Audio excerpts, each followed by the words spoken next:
Hello and welcome to the Putting Couch. I'm Jim Grunberg, along with Cody Hale and Ted Galena. We are the SeeMore Putter Company's tour team, and we are very, very excited to bring you another episode of the Putting Couch about all things putting. And I can't believe we're at episode 34. 34.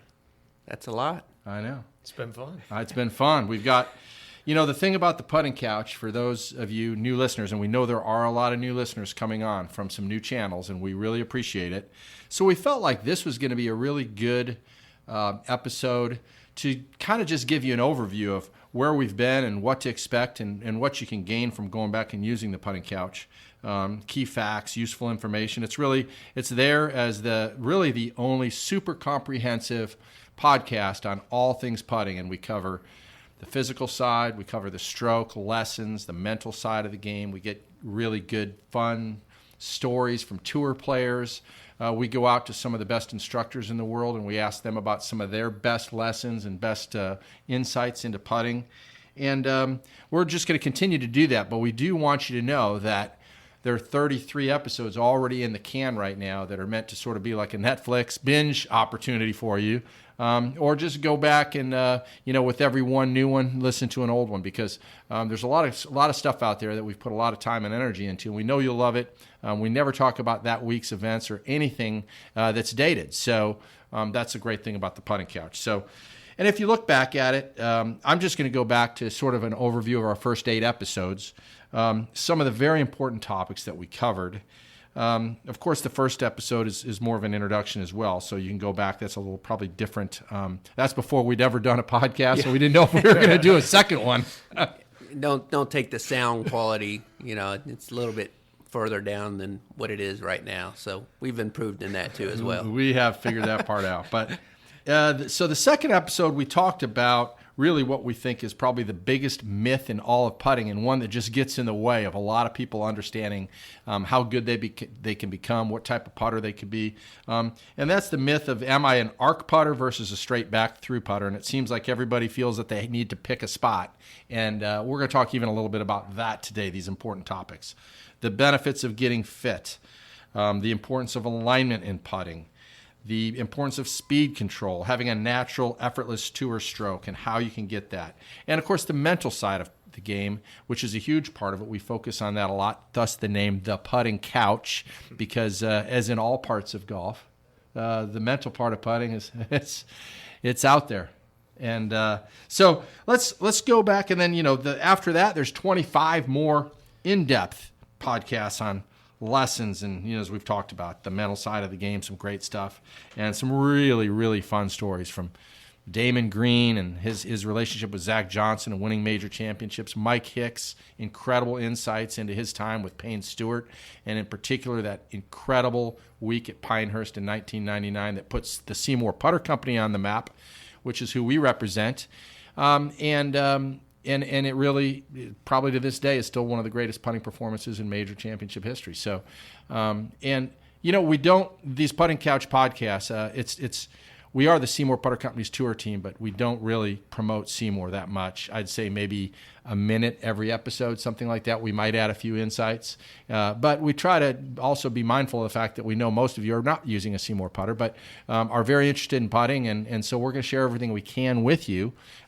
There is one episode we'd love you to go listen to at some point in time, which is episode 20. That is the one episode that we do give ourselves the freedom to go say why we think everybody could benefit, and why so many of our tour level instructors and so many of our best fitters out there, why they believe you can benefit from it as well. So we'll get into that. But guys, real quick, Cody, you work on the tour. Ted, you've worked on the tour. You've both worked with all kinds of tour players. And tell us about just, this.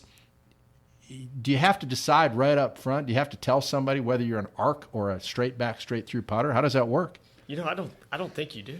I think it's one of the things. I think a lot of amateur golfers believe they do, but I don't think, I think the tour players understand how important the setup is to controlling, a very solid, repeatable putting stroke. And it is a bit of both, right? As you'll hear in a lot of what we talk about, a natural putting stroke, and what is a natural putting stroke? Does it have components of a straight back, straight through, or an arc. I think it's got both of it in there. The putter has to have some rise and rotation because we stand to the side of the golf ball. So that in a three-dimensional view, creates this type of arc at a short putt, right? There's going to be some type of straight back, straight through motion, and as the stroke gets longer, it's going to create an arc. So, but you don't really have to think about that. If you get into a good setup and you create good rhythm and good, and have good rhythm, then that stroke's going to naturally take place, right? And I don't think there's any great putter out there that gets up over it and says, I'm going to take this putter, straight back, straight through. They may have that feel, but a feel changes, right? There's so much of our feel changes day to day. So we really have to rely on our fundamentals to get us in the right position and to create a good, consistent, balance to our putting stroke. So, I think there's so many of us that believe, okay, I'm an arc putter, or do I putt straight back, straight through? And that almost complicates things more than it does us and makes us a better putter.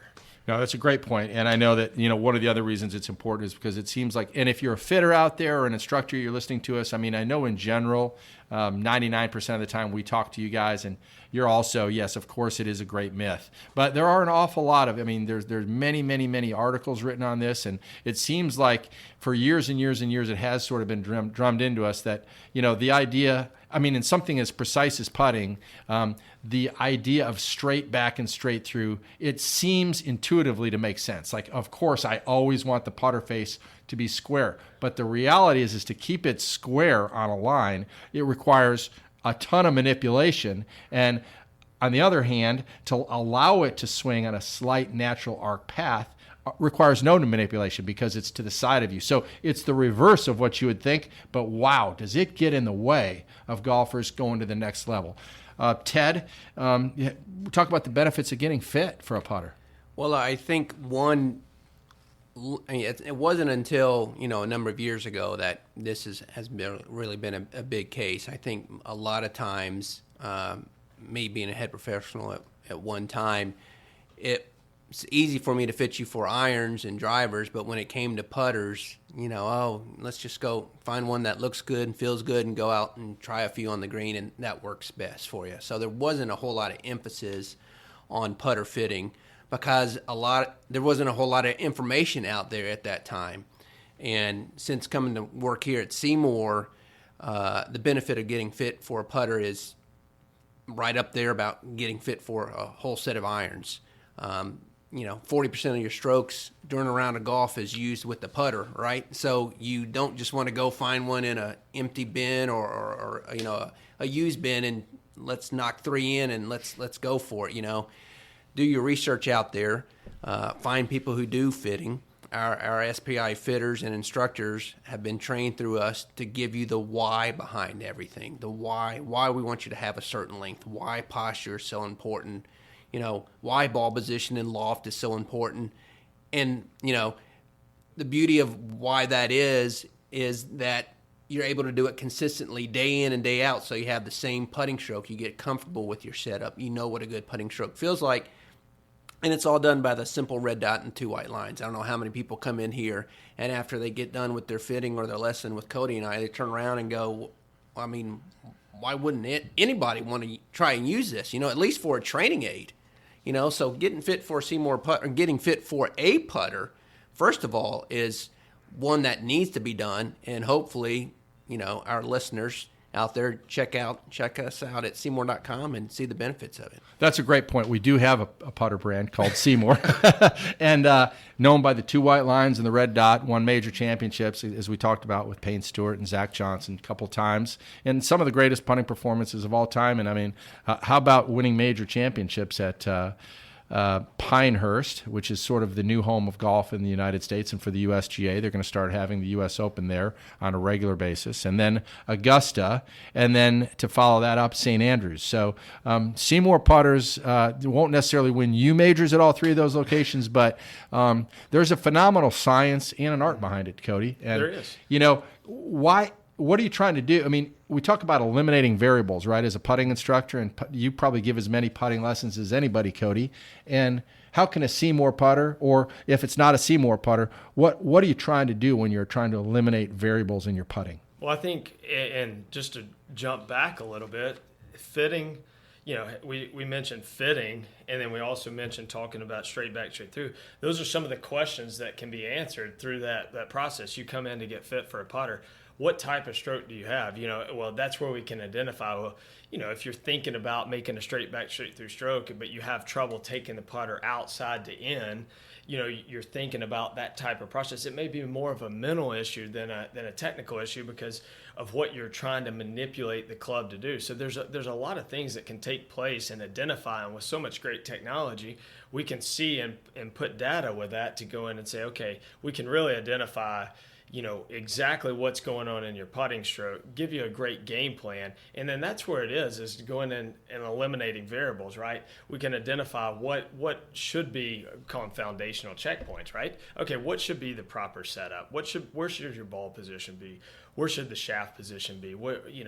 Those type of things that can be they can be issues out on the golf course, right? I mean, we hear tour players that have, okay, I don't know where to put my hands, don't know where to put the ball, this type of feel changes day to day. So we can, okay, here's where you aim the putter the best. This is where those types of your fundamentals should be set. And so, a lot of times with, obviously, like Ted mentioned with SeeMore, you can eliminate those, right? You know where the shaft's going to be, you know where the face is going to be, you know where the loft's going to be. So if you have those things already set before you get up and hit the putt, then you don't have those questions running through your head. So that's a lot about, if we can create some checkpoints in your setup, okay, your routine, your setup, then that's when you can sort of paint the picture and you can start to be more instinctual in your putting versus you have to think about being more conscious of the technical aspect when you're trying to hit a putt under the gun, under pressure on the 15th hole. And that's tough to be a good consistent putter when that happens. So during the fitting process, we can identify some of those and hopefully check some of those boxes and some of those questions that a player typically has and say, okay, now that we have the right putter, we have the right length, loft lie, head design, weight, whatever that may be, and then also give you a system behind that to putt better.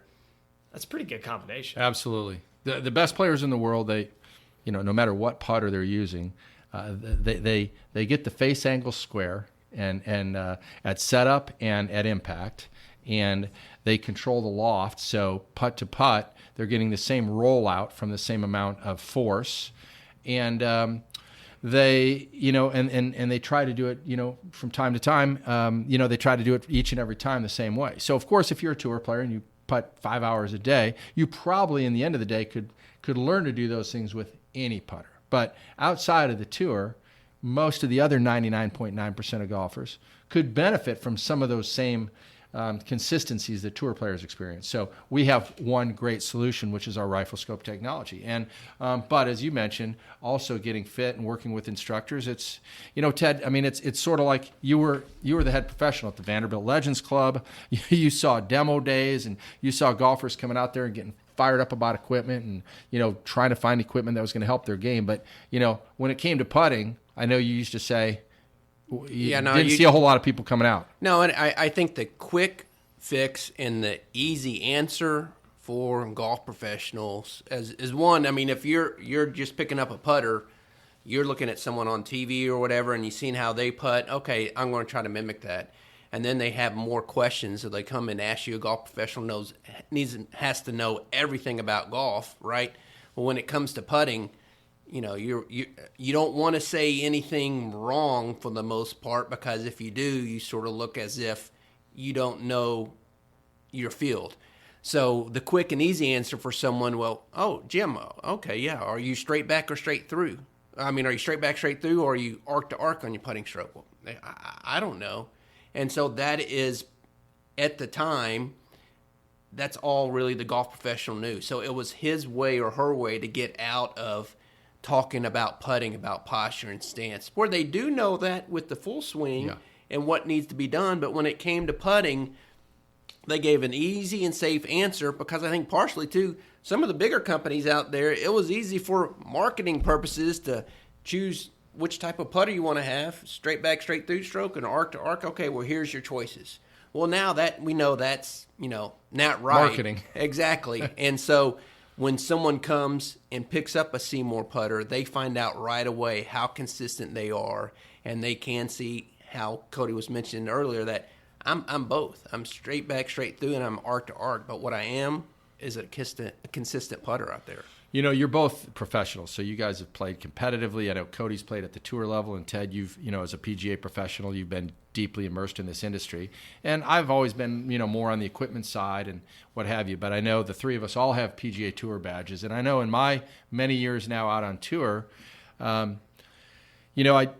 I'm not a great player myself, I know that I kind of know when I see great stuff. You've seen a lot of putting strokes. I know when I see great stuff. And, it's sort of even with the full swing. Let's start with the full swing. If I went to a driving range at a tour event, and then I went the next day to the driving range at a private club, and even if we had the top 10 players from that private club on the driving range, okay, if you compare their swings versus the swings on the PGA Tour, it's night and day, okay? And it's not about that they're not in the right fundamental positions. They probably are. But the way they get there, it's herky-jerky, it's violent, it changes pace, it's got all kinds of quirks. And you look at the PGA Tour, and it's effortless. It doesn't. Mm-hmm. You'd think that the tour players are hitting it half as far as the other guys because of the speed that your eyes see. But it's about tempo. And what I've learned is that putting is exactly the same way. Same thing. If I went to the practice putting green before the men's club championship at the best club in town versus at a PGA Tour event, what I'm seeing it's relaxed, it's effortless on tour, and that's really what I think the new frontier of putting instruction is designed to do is teach people not just how to get better fit, but to show them how, in a way, they can let the dynamics of gravity and the putter and a good fit do the work and allow them to be more effortless. Cody, talk about that. No doubt. And I think we'd all agree. I think there's a lot of times, even at the tour level, even though a lot of those guys look very similar in their setups, but especially at the amateur level, if we went to the putting green, we could probably pick out, before we watch them hit a lot of putts, who's going to be the best putters, right? I think you can just tell by the way their fundamentals are. And I was talking to a gentleman in here the other day, and we were just having a conversation, in our fitting, and I was just telling him, through, I guess this would be coming upon my 7th or 8th season being involved with the tour, and just watching those guys. But it's not, putting is a part of the game that can be taught. You don't have to be a physical specimen to go out and be a great putter, right? There are a lot of players, that are never going to be I'm never going to be able to hit it 400 yards, right? And, it's just not possible.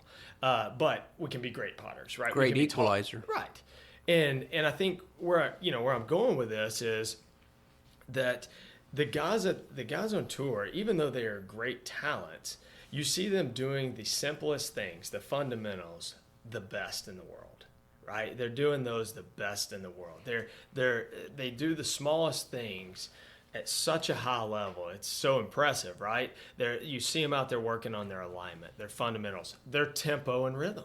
And I think that's why they understand how important that is to delivering the club head with the same speed every single time, which creates the same ball speed off the face, so they know exactly how hard it's going to go. Agronomy's changed over the years. We know. I mean, you look back in the late 70s, early 80s to now. I mean, the green speeds have changed, the putting strokes changed, so the tempo's changed a little bit. I even think we're safe to say that. Yeah. So, the stroke style change. So we're starting to see strokes that have a little longer backstroke to a little shorter follow through. And thanks to technology, we can measure that now. And that has a little bit of, like you mentioned, a little gravity, a little physics behind it that helps support that. Or more of that pendulum style with one pivot point that allows the putter to be more smoother, more of a consistent tempo through the hitting zone versus that shorter backstroke really poppy through. And a lot of people are going to say, well, what about Brandt Snedeker? But then we would say, well, I would say his backstroke length and his follow-through length would actually be equal, or maybe his backstroke would be longer than his follow-through. Right. Which is one of the things you talk about a lot out on tours is that the great putters, they actually have a longer backstroke than they do a through stroke. That's right. Whereas the amateur thinks he's got to accelerate through it, and it's the opposite, That's right? right. Talk about that for a second. So I think we see it almost every time I see it in here with a player that really struggles with speed now because the greens are so quick. So it's sort of like if we all we see it a lot on tour if we were all going to roll a ball with our hands to a hole that's 20 feet away on a really quick green, if we were going to pitch it, we'd be all in rhythm rolling that ball, sort of like a bowling ball, right, to try to get the distance or the speed right. You don't see anybody take a really quick throw because we'd throw it long and short. So it's the same kind of idea or concept, is that when you take a really short stroke and then you accelerate, you're going to accelerate with your hands. And that's where players get into that popping motion or too much acceleration. So it's a short backstroke, really long follow through, sort of jabby, poppy, and then that's where they start breaking down in their hands and wrists.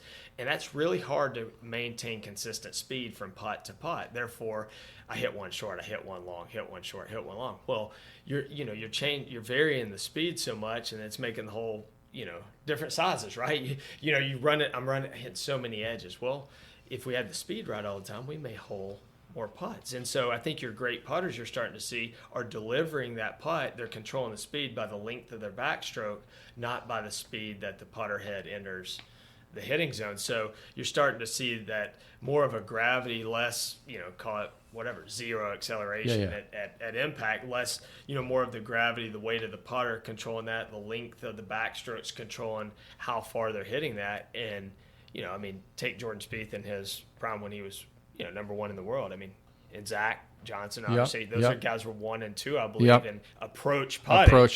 So, I would say that they had, those are great rhythmic putters and a little bit different, I would say, in their styles. But still, if you look at their tempo and look at their stroke lengths, I'd say they're very similar. And they were 1 and 2 year after year in terms of distance to the hole on your first putt. That's right. Because of that speed control, and as you said, a lot of it had to do with the fact that they're implementing sort of the perfect pendulum stroke, which, to think about it, if you're a brand new golfer, you may not remember, but the belly putter craze came along. And with the belly putter, that's a good way to demonstrate sort of how a putter could act naturally, because you anchored a longer putter into your belly and you basically just brought it back. So it was on the perfect pendulum. It had to go, it was staying the same distance from your belly. So it had to come up and in, and then you would just essentially let it drop. Gravity would accelerate it to where its maximum speed was at impact. And then once it had impact, it's decelerating, and the energy that it took to hit the ball is going to take just a little bit of energy away, right? So, right. And the SeeMore putter with its alignment system, was sort of like a double belly putter, because it showed, if you were hiding that red dot, that you were essentially doing the pendulum stroke the right way.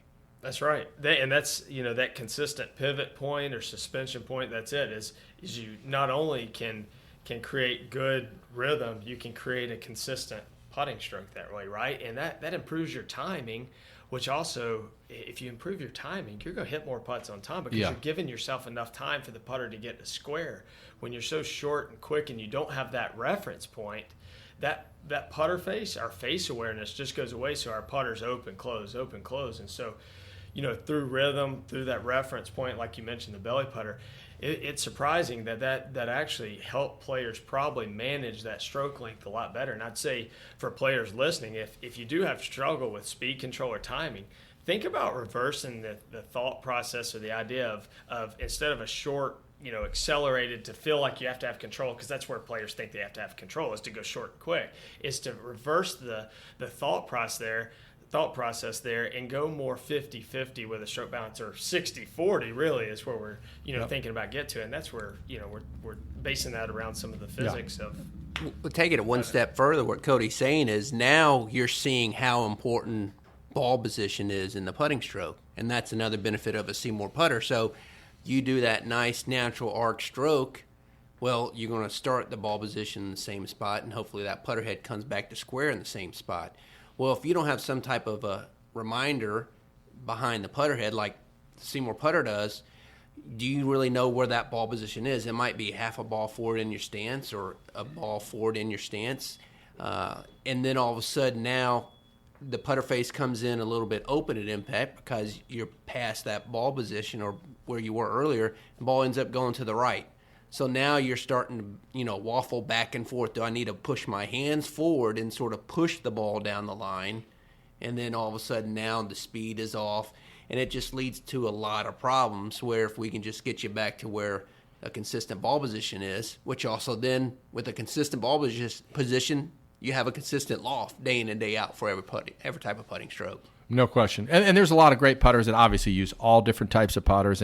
But one thing you will find with all of them is that they have practiced a lot. They work at it. It's, don't spend all your time on the driving range. I mean, give yourself some time to work at putting, because we go to the tour all the time and we know that the tour players spend 40% of their time putting, and they practice long putts and they practice short putts. They don't practice medium putts a lot because they don't like to practice 15, 20-foot putts are hard to make for everybody. So they don't like to see the ball not going into the hole, right? One of the things about the mental side of the highest level of putting is seeing yourself make putts, right? So they take a lot of 3, 4, 5 footers, right, Cody? And they make those, and then the longer putts, they're trying to what? They're trying to get it as close as they can and work on speed. That's right. I may have to tap into my Dr. Bob's mental approach here a little bit. Jim just sounded like Dr. Bob, didn't he? So, shout out there. Shout out to Dr. Bob Winters, and you're right. And he's on a lot of our podcasts, and again, he's got a great way of bringing it back to the fact that, if you don't believe that you're going to make every putt, then how are you going to make putts? That's it. And you see yourself make a lot of them, right? And like you mentioned, you get into seeing yourself during your practice sessions make a lot of those 3, 4, 5 footers. And during that mid-range, tour average is 38% from around the 10-foot range. So you see if they're practicing from that range, they're going to have some type of training aid down. So they're not necessarily worried about really making or holding a lot of putts. They're more concerned about working on their aim or their stroke or building something. They're getting something done or something accomplished. So they're really worried about making putts at the 3, 4, 5, 6 foot range, or they're working on speed control at the the 15, 20, 25, 30, 40, outside of that, up to 60, 70 foot range. And they're really trying to manage that with, a club behind the hole, and then they're varying the distance. So they're really working on speed control because they understand, okay, well, outside of that range, what's the probability of me making it? Well, we're going to if we start getting the ball around the hole a little bit more, maybe a few of those do start to fall in around that 20, 30 foot range. And that's where it is. But what we are going to do is we're going to hedge our bet a little bit to where when I knock it into that 2, 3 foot range, those putts I've just watched myself hole, 100 out of 100 right before I walked off the putting green this morning, then I'm going to be truly confident when I go up there, and then I'm going to be able to execute that putt the way I wanted to. And I think that's why you do see a lot of them practice those distances. And I think, the mental approach is so important, and seeing yourself hole a lot of putts and hearing that sound.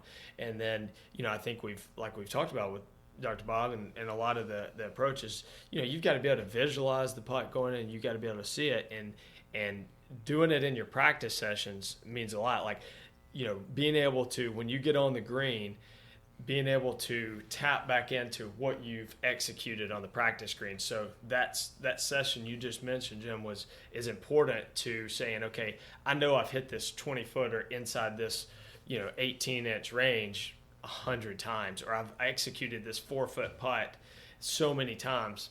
It's just another walk in the park here. Yep. I think what we're talking about is, after listening, putting it's hard, right? But you have to practice it. You got to be consistent at practicing. And the tool that SeeMore offers allows you to do that. I don't know, y'all hear me say this all the time. I can take a picture of you today of your setup and ball position, right? And you come back in 3 months, 4 months, and take another picture of you. The setup and the ball position is always going to be the same. So the consistency of doing it the same way and knowing what it feels like. We talk about shooting free throws in basketball, right? You want to do the same routine over and over again. Now, granted, you might not make that first shot, but at least you know what you've done wrong because you've done the same routine. You're not going to miss that first shot, or if you miss that first shot, you're not going to move a little to the left, move a little bit to the right and change your routine. No, you're going to do the same routine because then you know what you've done wrong. And that's where I think a SeeMore user becomes more and more comfortable when he walks or she walks on the putting green, because they get the thought of, yeah, I can make this. It's not a problem because I know what my putting stroke is. And even tour players, I mean, let's face it, these tour players, They ask the same questions. They ask the same questions, Ted, because, for them, yeah, they want to have confidence and think about making every putt. But if they don't have confidence that their setup's square, that their alignment's right, then nothing's going to work after that, because then it's a series of second and third guessing yourself, right? And you've worked with tour players that have gone on. I mean, again, as a small, putter company, we don't pay players, we don't have contracts, and so it's incredible that we have had the unbelievable success we've had. And the really fun stuff is guys on the secondary tours, the men and women that have put our putters in place, some of which they didn't even get from us for free. They've gone to the store under desperate situations and bought our putters and taken them out there and had great success, because even at the highest level, Payne Stewart was the same way. I mean, he hadn't won in 4 years, and he said the big problem was because he didn't feel like he knew when the putter was set down square. This was Payne Stewart, one of the great players of all time. But the SeeMore putter helped him, and it's helped many other players. And if you're not using a SeeMore, you're going to have to figure out another way to do that to become a great player. Well, I say this all the time, we make putting simple and fun, right? I mean, again, we talked about how hard it is, but we give you the information. We tell you why. Our lessons has a little bit of fitting involved, and our fitting has a little bit of lessons involved. And now you walk away with going, oh, I understand what they're talking about, because it's all related back to that red dot and the white line. So the consistency, again, doing it over and over again, but making the putting stroke so simple for you to learn how to putt better. That's why we have so many SeeMore users out there. And we cover other.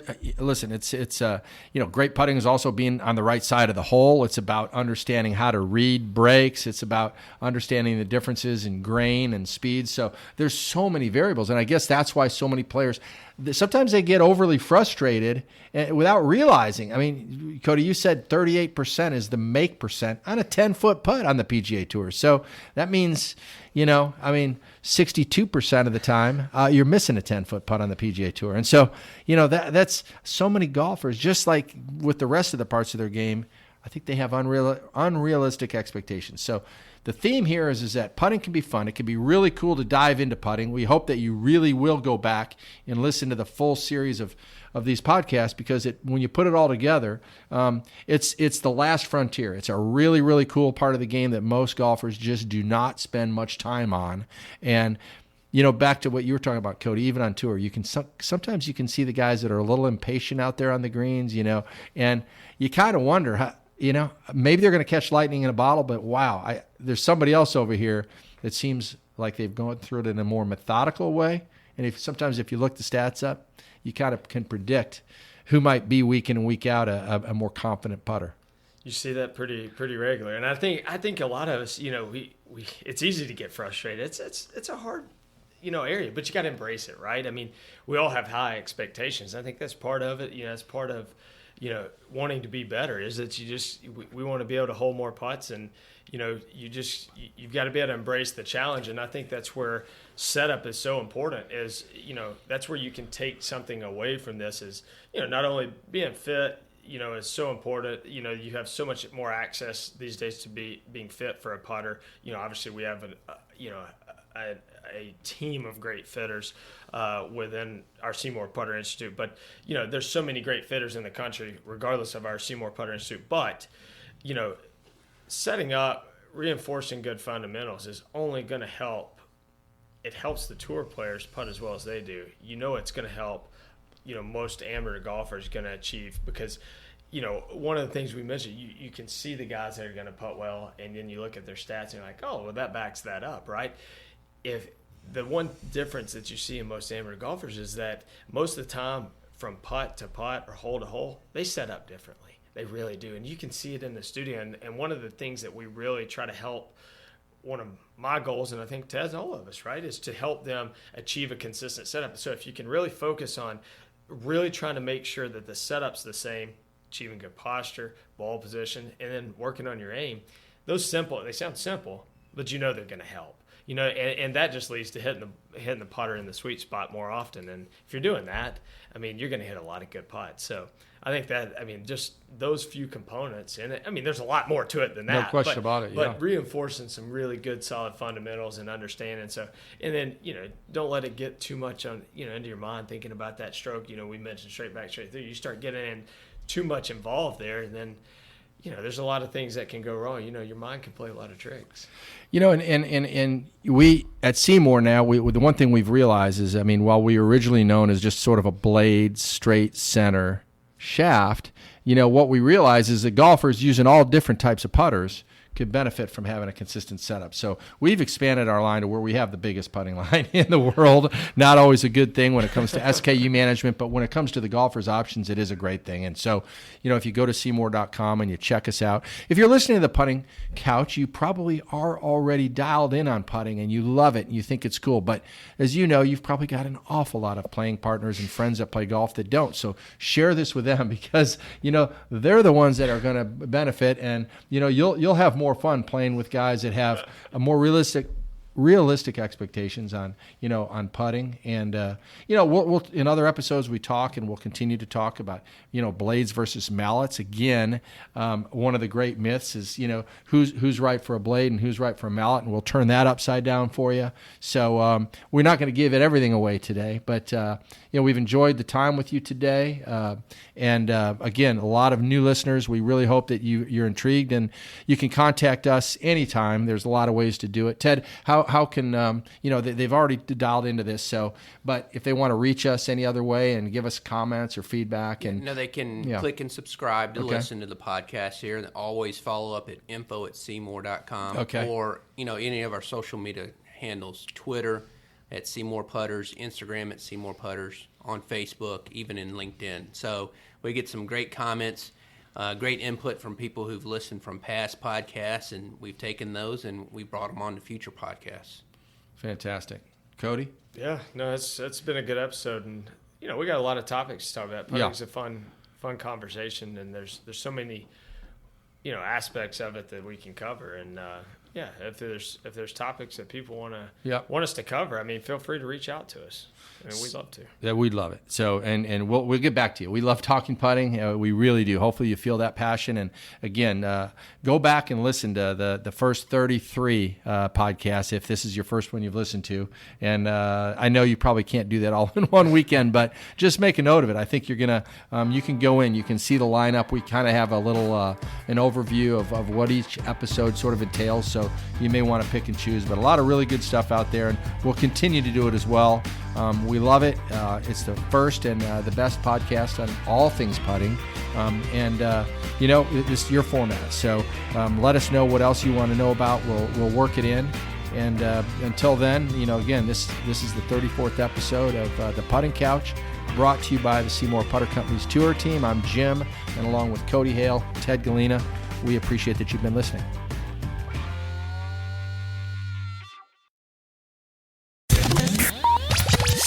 We appreciate you joining us. If you haven't subscribed to the show, make sure you do wherever you're listening. Be sure to leave a rating and review, because that's how we get the Putting Couch podcast content in front of more people. Also, take a screenshot and share it on social media and tag us at SeeMore Putters or #Team SeeMore.